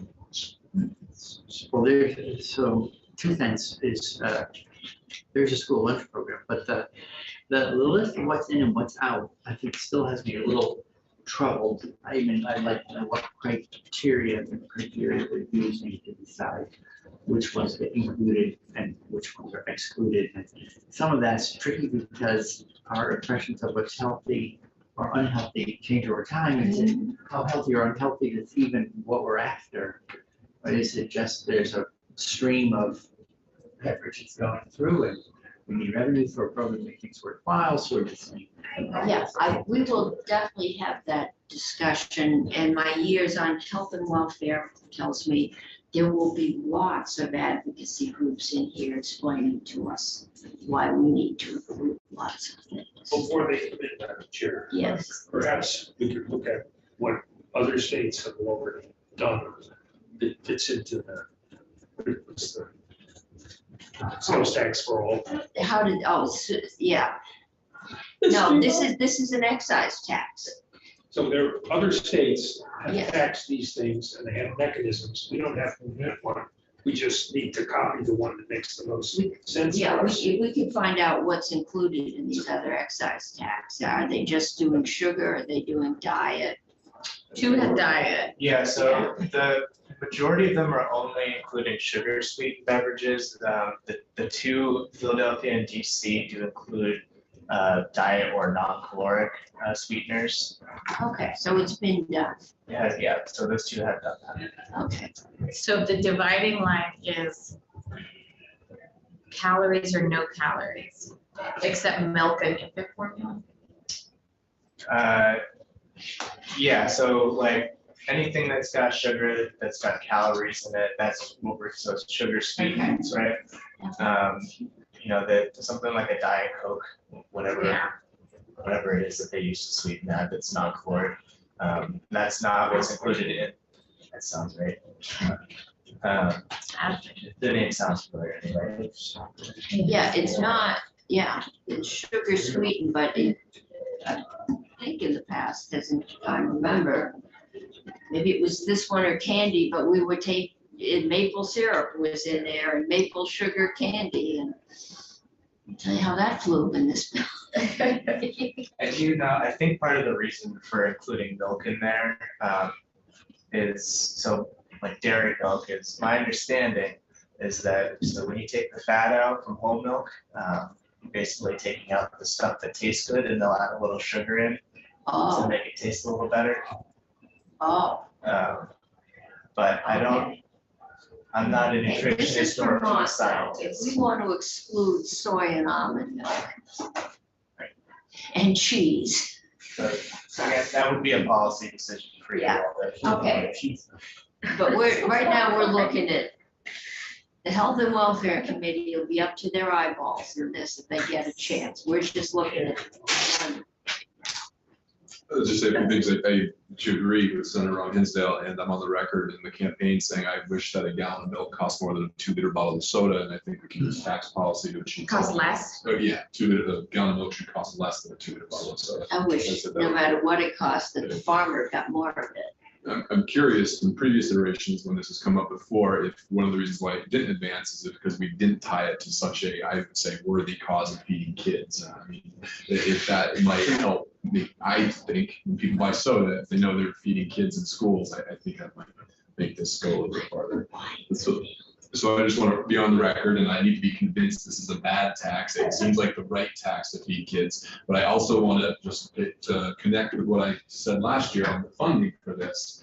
I have 3 kids. I have the records of what I used to spend on their lunch meals before the pandemic. 2019 to 2020, they brought lunches maybe half the time, but spent $1,500 because my lunch money, that's all tracked. So when this went into place, my wife and I were a 2-income household. We're in middle of the income. We'd saved us $1,500. And so we are a family that we're not rolling in it, but we certainly could contribute something. And so as this group looks at this, there are 90,000 kids in Vermont. And I would say if half of them on the lower half of their families, there's ways to do it. I don't want them to pay anything. But for the families that have the means to contribute something, simple back of the math envelope, back of the envelope math, if a family like myself paid $10 a month for the 10 months out of the year, that's $100 for the whole year. By times 50,000 students, there's $5 million. So I'd say it was $20 a month to just somehow collect from the families that can pay, from the families with needs. That's $10 million. I know there are challenges, and Rosie Kruger is going to come in here and say you can't do it because this, or this. But I just think that it's worth our discussion of looking for ways that families that have the means to pay something to cut this in half or to subsidize it. Yeah, I'll just I put mean, that on the table. my local school estimates it's going to cost them $300,000 to $500,000. A good portion of the kids in that school can afford lunch. They could afford to have it catered. I mean, if you could save $200,000, that's money you might put to hiring a couple tutors to help the kids that are struggling. I don't think anyone has a problem with feeding hungry kids. And I don't think anyone has a problem feeding them with local produce or milk or anything else. And I don't think anyone really in this day and age wants to stigmatize kids because their parents are poor. The question is, can you achieve both? And you used to get a card and you had to stand in a special line, and you didn't go and eat because you didn't want to be ashamed sitting in the free meal line. I go upstairs, I give them a number, I get my lunch. I'm paying in. Sorry. No, I'm just saying, in this day of swipe cards, there's gotta be a way, unless we think that we don't wanna pay. I mean, my daughters tell me school lunch is the best deal in town. The key thing, just I want to add to it, and I've had many conversations with Senator Pearson on this, I don't want a cash register in the cafeteria. So I don't even think we need swipe cards. If that's where we start, is that we just want good, healthy food to be accessible to our kids, and no exchange, no swipe, no codes, so just the food's there. I'm there. I fully support that. How to fund it so that it's to have that open, accessible foods. That's where I'm interested in. And if they don't pay because they can't pay, c'est la vie. But those that can contribute something. Yeah, apparently sometimes they don't pay just because they don't pay. And, it's an issue. Makes me think, if you want to income sensitize the program, you could say, well, we have that. And that it is getting income sensitized. I get that. There are just lots of people without kids, so I'm gonna go from spending $1,500 a year to this would cost with a 3-cent tax rate, $150 on my property tax bill. And so everybody that doesn't have kids, they're gonna pay for my kids to eat. And that's where we're going. It's not the Or end they of the world. might vote down. Or we tax through beverages. Okay, so this is, I'm pretty sure this list came from what's been considered before, but it hasn't been considered before as a way to fund school meals. It's been looked at pretty much as a health issue, stopping people from over drinking soft drinks, really, or high sugar. Never got into whether or not switching to diet's better for obesity, but maybe not for your general health. But it's come up along with bills that said you have to have a healthy alternative on the kids' menu, you can't serve soda on the kids' menu.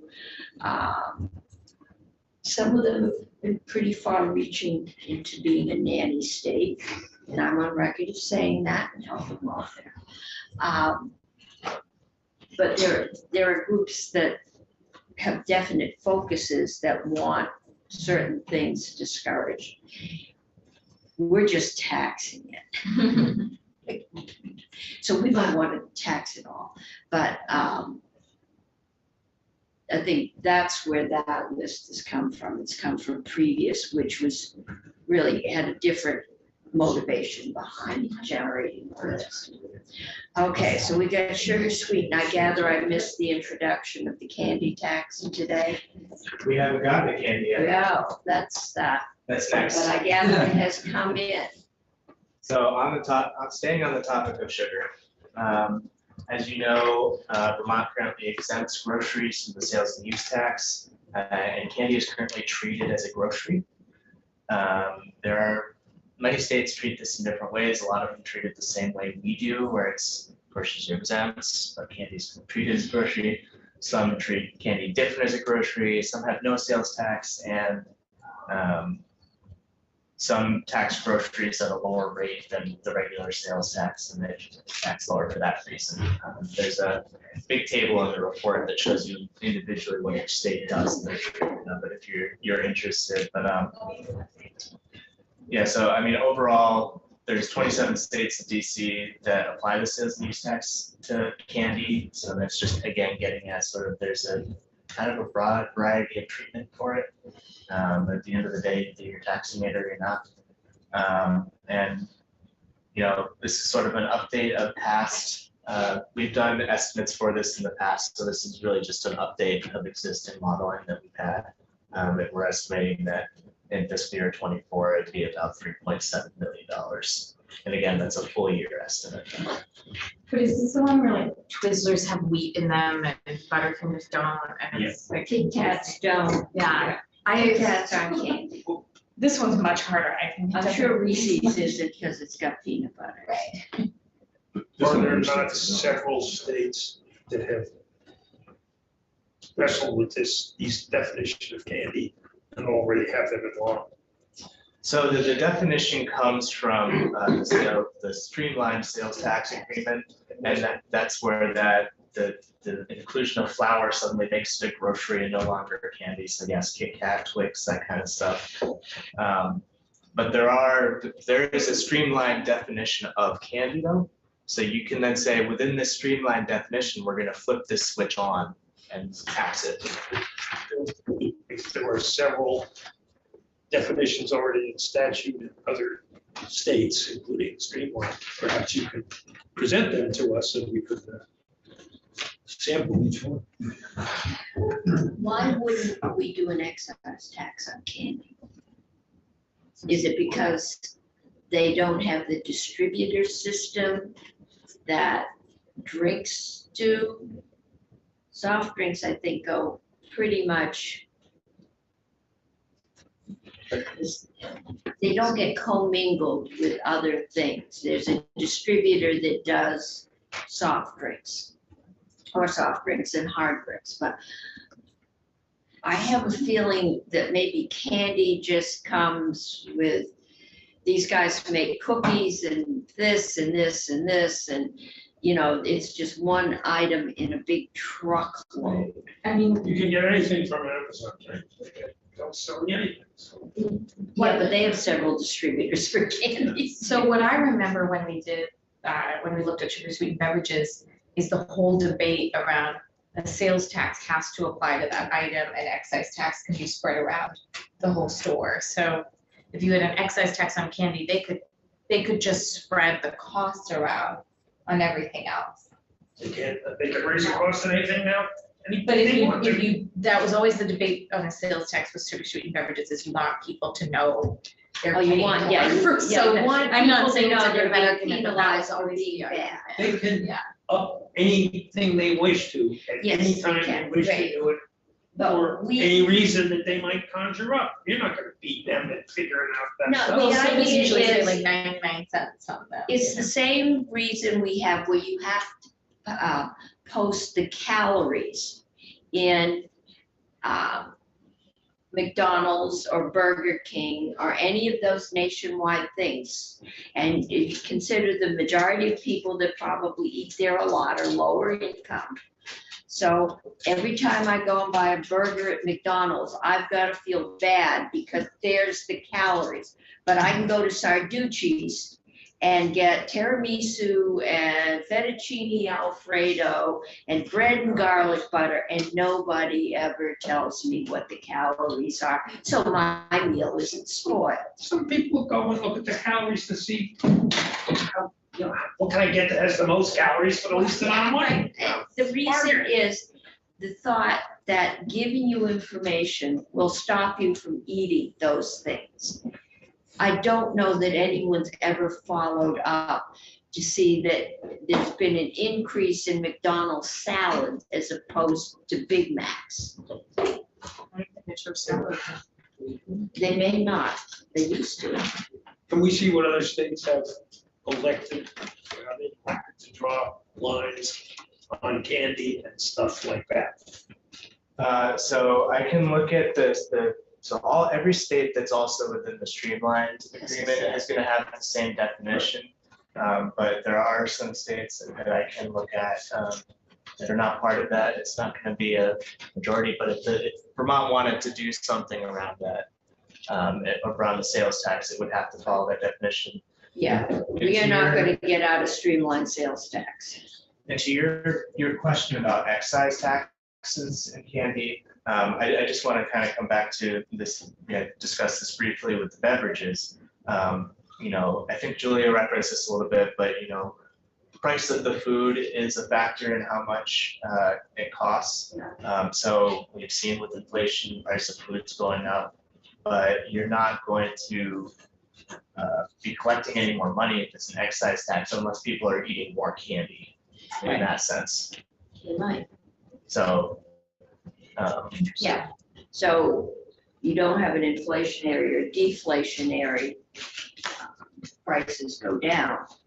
Your only mechanism is to change the But, value of the yeah, excise but you tax. are limited to the rules of the streamlined sales tax for your definition of what you tax. And, yeah, I guess you're right, if it's an excise tax on soda, I don't know the store, but the distributor could spread it over the cost of juice, because frequently they do juice and seltzer, and so it could just get spread out. If we were the Health and Welfare Committee, we might care about that. Exactly. If we are the tax committee and we're trying to raise money, we may not, or not care as much. Because we're trying to raise money to feed kids what purportedly healthy meals, but feed them. Right. And I'm just looking at the bottom line of if we did 2 cents on the sugar sweetened beverages, it raises 30-something million, which is what we need, and 3 million for all the pain of people, for everyone telling us which candies we're taxing or not. I think that's why these have gone down, is because the pain hasn't been worth the revenue that we generate. Well, 40 cents on a 20-ounce soda, what's that gonna do to soda sales? What sales? What's gonna do to soda sales? If soda sales go down, then you won't be raising as much money as you That's think you're right. gonna be raising, if it has a material effect. And the purpose of a lot of the bills in the past was to make soda sales go down. That's the problem with any sense, that's. We should be so lucky as to cut soda sales. Yeah. Well, But see, in order to get that's- the money that you that- need, you're yeah. not gonna get the money that you're anticipating. It's like we've been taxing cigarettes for Like what else years, but But again, if you're talking about an excise tax, they don't have to put a 40-cent price tag differential But on the it. price is gonna change regardless. The price might is gonna change, be in but there they could somewhere. eat the It's just cost. be hidden. Yeah. One of the real questions is it good policy to high taxes for the public who have to pay it? I think if the purpose is to stop people from drinking sugar-sweet beverages or candy, like Champlain chocolates or rabble rousers may have some feelings about that, but if that's your purpose, then you tax it, you want that tax to be very visible and very painful. If you're trying to raise money, you probably, your goal isn't to stop. Might be an outcome that would be good, but, and by the time it gets through this building, both sets of goals will be put in there. And we'll get something in the middle or we'll get nothing. But again, these are possible revenue sources we can go to. Yes, and we're running out of time. So Patrick, have you got many more slides? I've got, yeah. Okay. Just tell us how much money we to raise. Well, I was just gonna say, the price of, not the kind of soda, but is incredibly arbitrary. 2 liters, 99 cents. A smaller form factor, 16 ounce, 20 ounce, 250. So, the whole system is already a little peculiar in terms of pricing evaluation. It's very subjective. Yeah, I mean, we're gonna give Patrick, how So, many more slides? well, I want to address one comment quickly. I just want to say that in the beverage tax that we have here, we are accounting for some degree of price elasticity. So when prices go up, people would presumably consume less. So when you look at those numbers, we are doing some We're accounting assuming for that there that. will be some drop off. Yeah. in sales. And then the second thing is, I actually have a summary slide with all the estimates in one slide, and we can kind of breeze through some of them if you want. He knows us so well. Yes, and then Jill can perhaps print that out and we can hang it up. So we've talked about the sugar-sweet beverages, we've talked about candy. I know Abby and I have been in here to talk about the pre-written software access remotely. Yeah. And again, full year estimates, Okay, right? first two are in excise taxes. Jake wasn't here, so that's not sales. So using the consensus forecast from Tom and Jeff as sort of a base here, estimating that each 0.1% would equate to about $10 million, or less, 9 million. And then just other expansions to the tax base. I've been in here to talk to you all about the tax expenditure report. Yeah. And there's $332 million in sales tax expenditures in that report. So if you wanted to look at some of those, 4 of those expenditures make up 270 of it. So there's 34 other expenditures in that report that are making up about 60 million of the difference. It might be interesting to look at what really is in. I don't think we're gonna cut the downtown tax credit anytime soon. But we did exempt skidders, loggers, chains, replacement parts.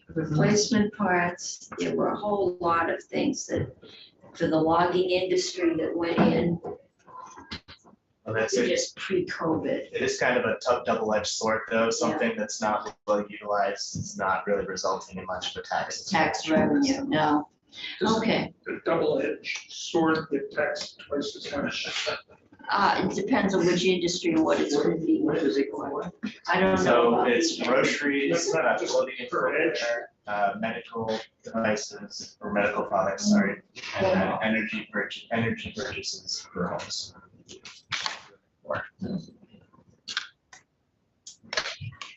Good luck with trying to increase any of those.